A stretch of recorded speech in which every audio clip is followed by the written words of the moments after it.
রান্নাঘরে তোমাদেরকে অনেক অনেক স্বাগত। দেখো আজকে আবার একটা রবিবার, আবারও মাংস নিয়ে এসে চলে আসা হয়েছে। দেখো এখানে অস্ট্রেলিয়া মুরগি আমি আগে প্রেসারে সিটি মেরে নিয়েছি, টক দই মাখিয়ে, নুন হলুদ মাখিয়ে। আর তারপরে কীভাবে কী রান্নাটা করছি শেয়ার করছি, তোমরা দেখতে থাকো। পুরো রান্নাটা দেখে অবশ্যই কমেন্ট করে জানাবে আমাদের রান্নাটা তোমাদের কেমন লাগছে। দেখো তেলেতে গোটা গরম মশলা দিয়ে দেওয়া হলো। গরম মশলাটা হয়ে গেলে পেঁয়াজ দেওয়া হবে। গরম মশলাটা হয়ে গেল, পেঁয়াজটা দিয়ে দেবো।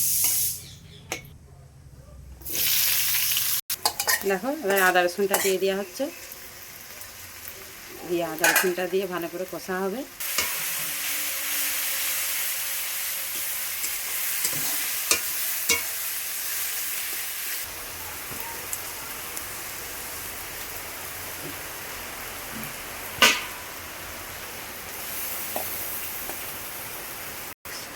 দেখো এখানে আমার আদা রসুনটা কষা আছে, আর এইদিকে দেখো জল এসে গেছে, বৃষ্টি পড়ছে।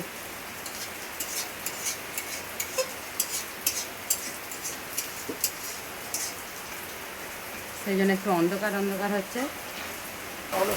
দেখো বন্ধুরা মশলাটা আমার কষা হয়ে এসছে, এবার মাংসটা ঢেলে দেওয়া হবে। এই যে মাংসটা আগে থেকে সিটি মেরে রাখা আছে, তোমাদেরকে বলেছি। দেখো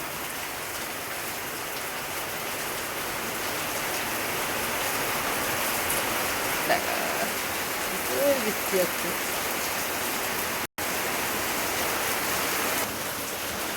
চিকেন মশলা দিয়ে দিয়েছো? এখন লাল কাশ্মীরি লঙ্কা গুঁড়ো দেওয়া হচ্ছে।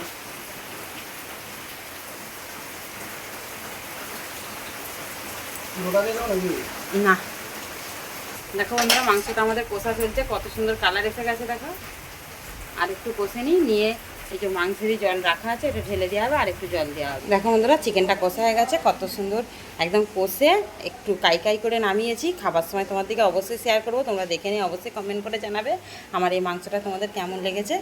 আর অস্ট্রেলিয়া মুরগি আমাদের খেতে সবাই ভালোবাসে, সেই জন্যই এই মাংসটা রান্না করা হয়, আর খেতেও খুব ভালো হয়। তোমরা যদি না খেয়ে থাকো অবশ্যই কমেন্ট করে জানাবে, আর যারা খাও তারাও কমেন্ট করে জানাবে। অনেক অনেক ধন্যবাদ।